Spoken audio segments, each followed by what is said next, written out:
Hello, we are in conversation with Nirdishtha at Sapkota today, and she has been joining us from the US. And thank you, Nirdishtha, for taking out the time from your busy schedule to connect with us today. How are you feeling today? I'm doing pretty good. Thank you so much for asking. How are you? I'm doing good too. Whereas are completely okay with that. So, how have you been doing lately? Tell me. Um, for the most part, stressed, like very, very stressed because as you might know, like the Trump administration Mm-hmm. tried to kick out like international students and stuff like that. And Yeah. like obviously that's going to stress people out because, I'm here for my education and that's about it. Like I like just trying to get a better education, trying to get more freedom in exploring different majors and different classes and stuff. And just because of that, like I'm getting kicked out because I don't know, like something goes on in the mind of that person. But thankfully, that problem got solved at the moment, but there's still a lot of stress. So hopefully, I can bring that down. We hope so too. We're going to get back to your stresses in a bit, but before that, I would like to ask you, how did you spend your quarantine, the brief time the states was locked down? What did you do during that? Um, so as you know, like हाम्रो college जस्तो लागिरहेको थियो नि त यता त अनि so like when it closed down, like when they were like, okay, like you need to close down. I was supposed to be in California, like Mhm. for a vacation with my family, or a vacation to visit some of my family. Ani kiri, like the schools shut down and they were like, okay, like no one's coming back now. But we did not have like any of that information till literally the last minute. So बिदा भोलिबाट सुरु हुन्छ भने आजदेखि नै they were like, hey, like you guys should be able to come back. होइन ठिकै छ, like just go home अनि whatever will happen, we'll figure it out. अनि बिदा सुरु भएको एक दिन दुई दिनमा they were like, oh, never mind, like you're not coming back. Like this is it, like school's over, like everything's going online now. Ani because of that, like I was terrified because I was first off supposed to, like I almost left, which means that all of my stuff would have been in my room and I would not have had access to it. So I would not have been able to finish my school and stuff. But thankfully, I decided to stay on campus for that little bit of time, and then my family panicked, and they were like, "Well, you're not staying on campus because you might not get food. Um, like त्यहाँको हालत के छ कसो छ, we don't know, like schoolले Mhm. तिमीलाई कहिले पनि kick out गर्न सक्छ because a lot of Nepalis were coming back नि त अनि because of that my family decided that I should like move to California with my cousins and I did. And so a lot of quarantine, actually, I think the first 3 months of quarantine was literally just spent me waking up and just doing homework and like going to classes online for like almost, I don't know, like 6 to 8 hours a day. But then I would spend a lot more time outside of that, just like doing homework because I'm an art student. So like my projects take a lot of time, and then Mhm. because of that, like I just spent a lot of time doing homework. And then now I've kind of just been like, I've been traveling to places, but more in the sense of like staying in the car, going to a place, getting out, just looking around, enjoying, and then getting back in the car and then going back. So yeah, that's what my quarantine's been so far. That sounds quite stressful. I hope you're like eating and sleeping well during this. How have you been? Like, how's your daily routine been? I don't have a daily routine because Mhm. like right now school is not in session.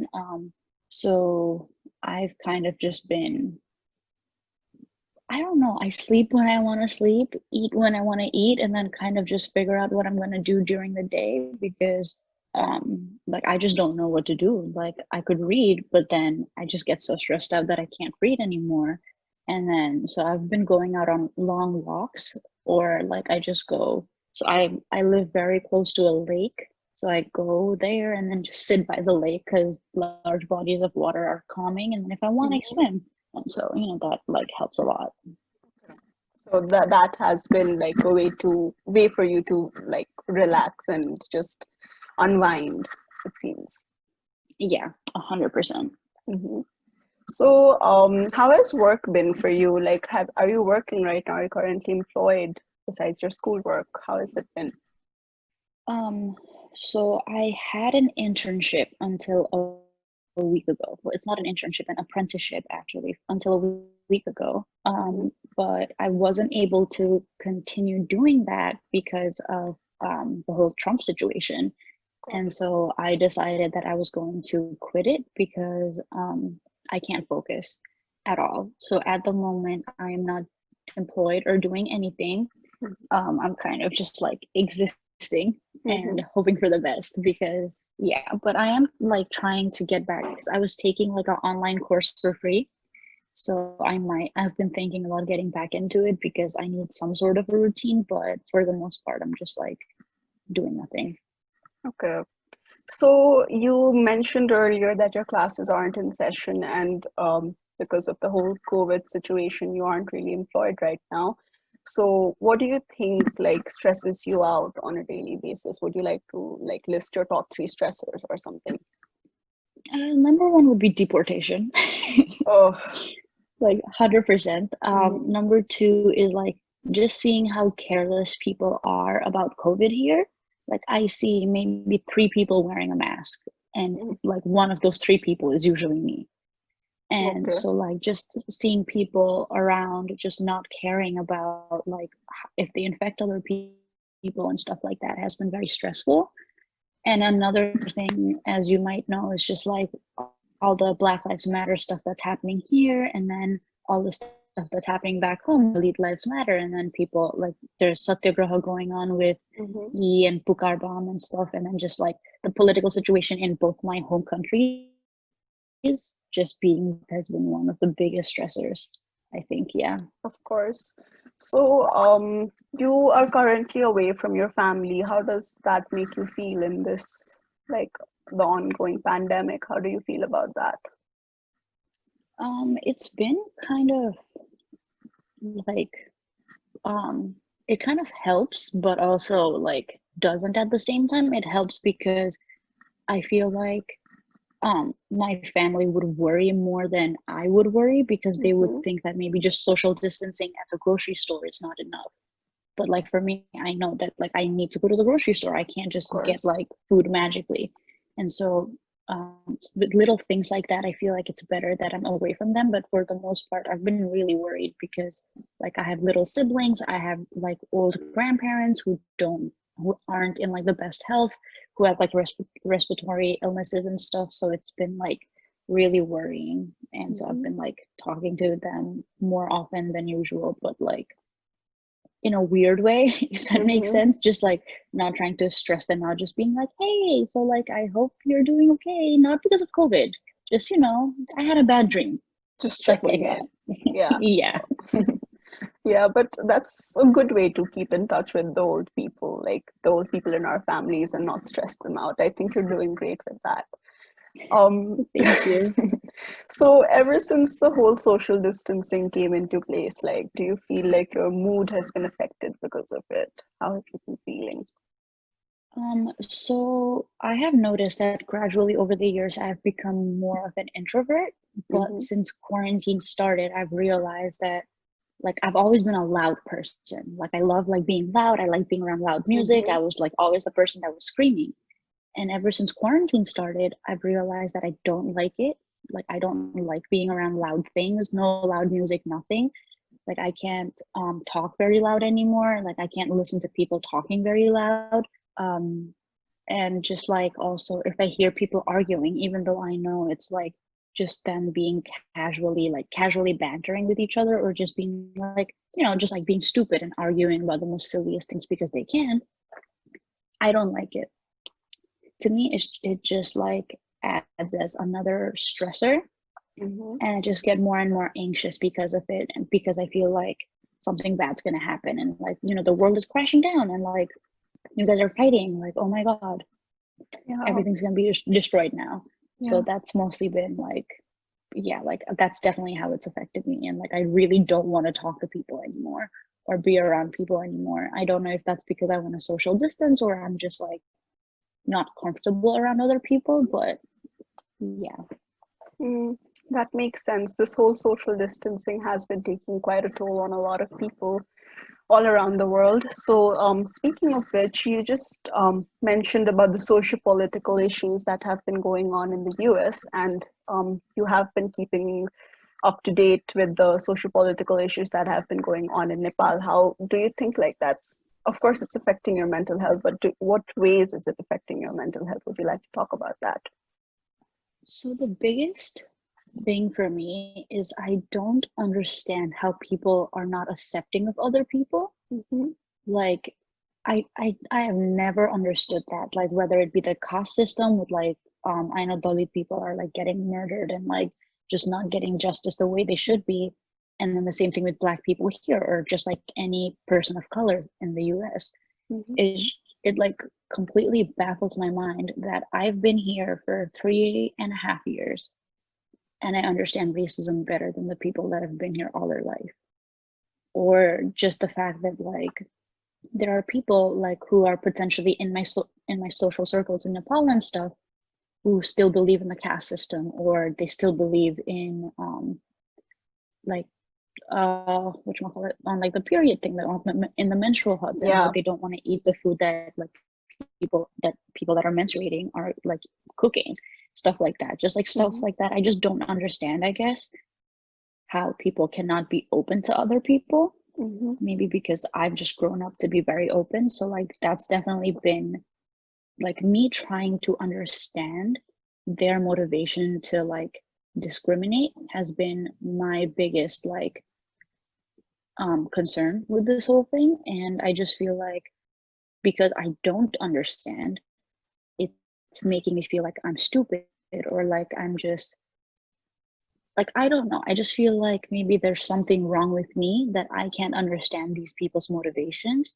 and it's just like stressing me out a lot more and then I just feel anxious for like my friend's safety and like my Mm-hmm. family's safety because like you know it's just well my family but like you know just like the people I've gotten very close to here like I just feel concerned for everyone's safety because I know like a lot of people are going to protests and stuff so I'm just like worried that someone's going to end up in jail and the next name I see on the news is going to be someone I know.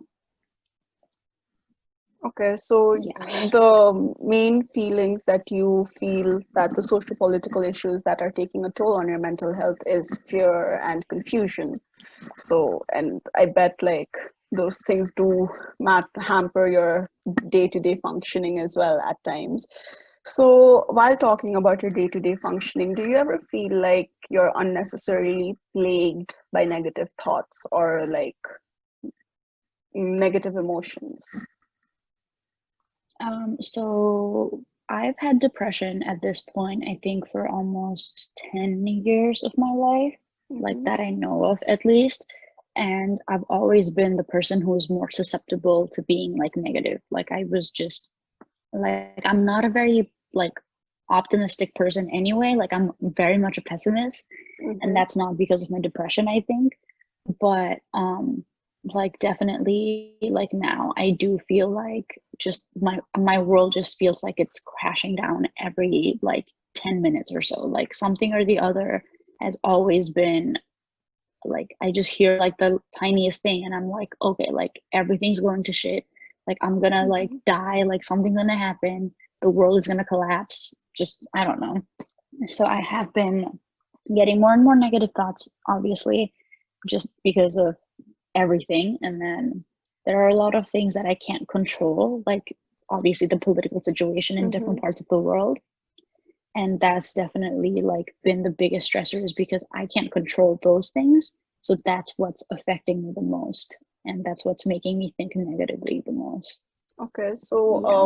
when you find yourself having all these negative thoughts, how do you tend to deal with them? How do you handle them?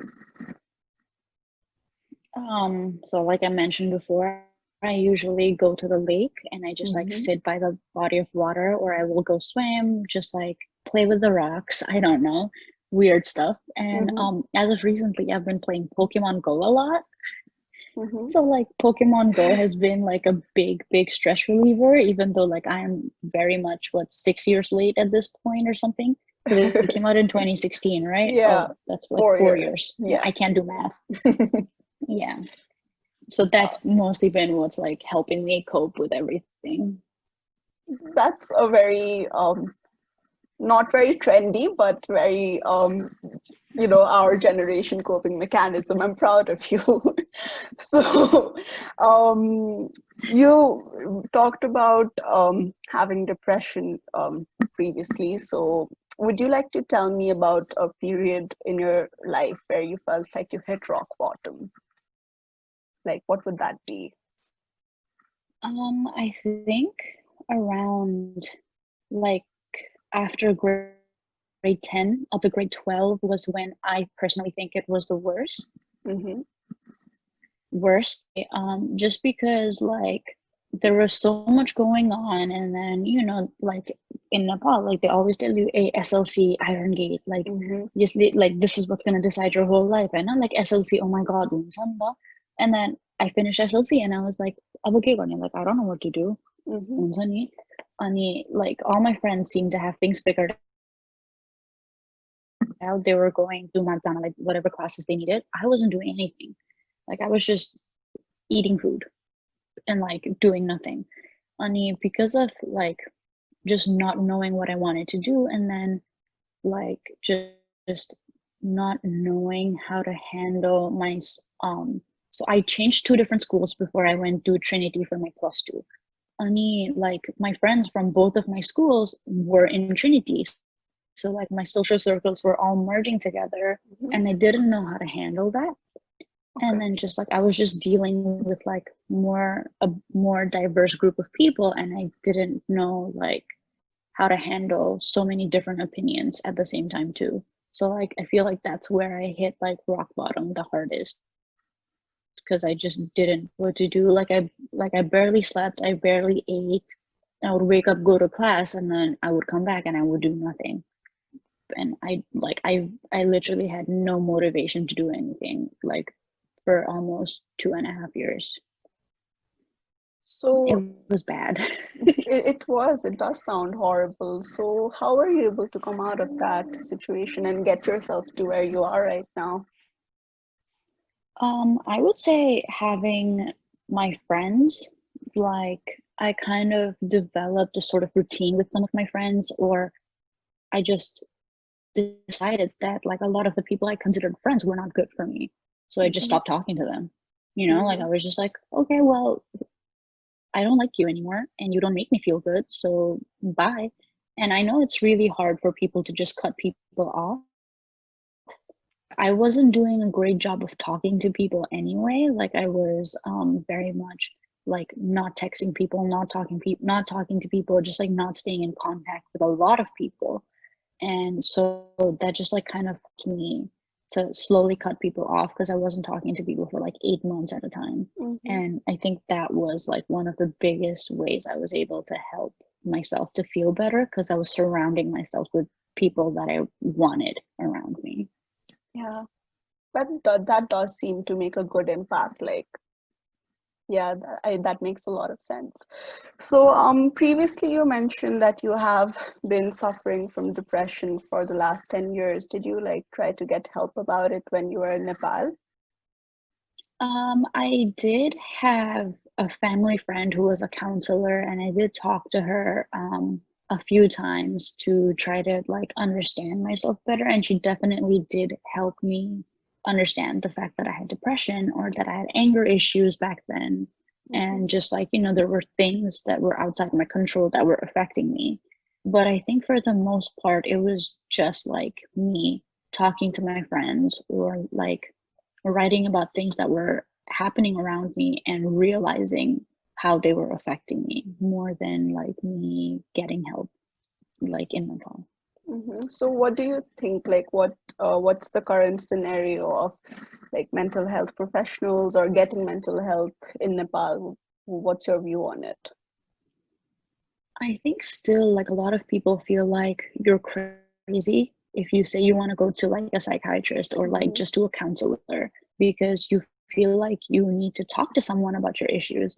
And like when I told my family that I have depression and anxiety, they did not take it well.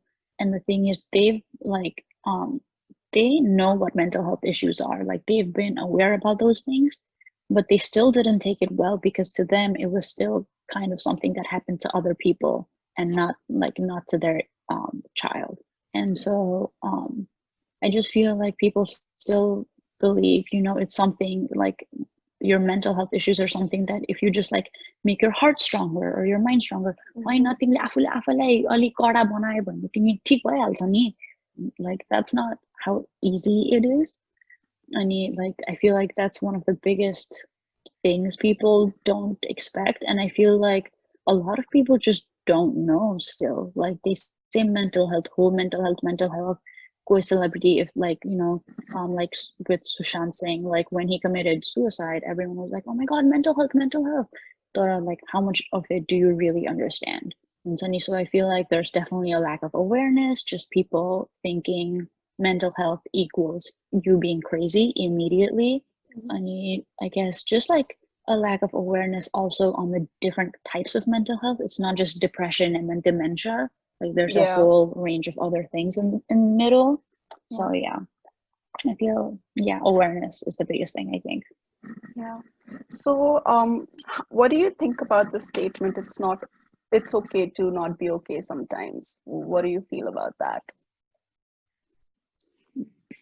That was something I definitely thought was cheesy at first when I like first started seeing it everywhere. And Mm-hmm. then, when I hit my rock bottom and think this was like maybe in grade, like right after grade 10, I was on Pinterest because I love Pinterest and I love like motivational little quotes and like being edgy. And so I saw that quote again, it's okay not to be okay sometimes. And I was just like, that helped me a lot because I was like, I was always trying to smile. I was trying to always be like energetic, always trying to be outgoing, but I didn't have that energy.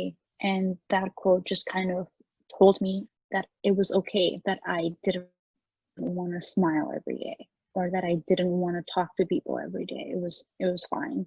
And so I think that what like it's such a simple statement, but it Yeah. definitely has an impact on people. If like, like any quote has an impact on people, but I definitely feel like that one specifically helped me understand that like it's okay that I want to be depressed and in bed all day as long Mm-hmm. as I make sure that I'm not staying that way forever. Okay. So, talking about impact, what do you think are the ideally realistic situations that are important for your own personal mental health to stay in a good state? Um, Having friends that you can Mm-hmm. talk to doesn't mean that your friend has to be around you all the time. Like, I have some friends that I talk to maybe once a year, but they are my closest friends. And if I text them, like they know that it's something important, and they're gonna be there for me. So I think having friends or just having someone to talk to helps a lot.